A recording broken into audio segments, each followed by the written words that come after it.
We could tell you tonight about an ambitious study of flooding in the Truro area. The study was presented at a conference on coastal and inland flooding. The solutions are dramatic, but so is the problem. Paul Withers reports.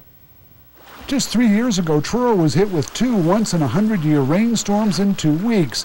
Once again today, the prospect of a flood looms with ice jams in the town's rivers. We're at an extreme risk right now with the spring melts. Alexander Wilson is an expert on the risks facing Truro. He helped lead the most detailed study of its kind ever undertaken in Atlantic Canada on how to deal with flooding in Truro, released today at this conference. The study examined 40 options to deal with flooding in the area, including allowing the river to expand by moving the existing dikes back and building the new ones higher.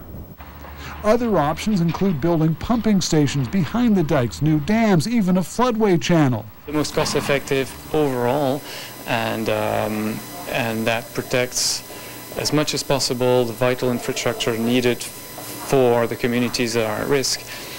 Is working with that dike system and moving it. Truro is more at risk than most, with a river fed by the highest tides in the world that can fill up with sediment, leaving no place for the water to go.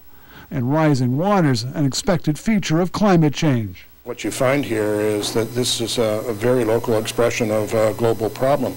What you're facing here is exactly what we're talking about, where communities face those consequences. Plenty of reminders today of preparations individuals need to take to flood-proof their own homes. This academic says the Harper government's decision to kill the long-form census has made planning more difficult.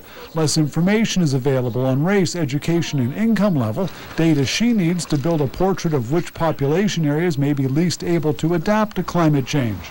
Where people are most vulnerable, that's where you want to direct resources first, I would think, in a world of limited resources.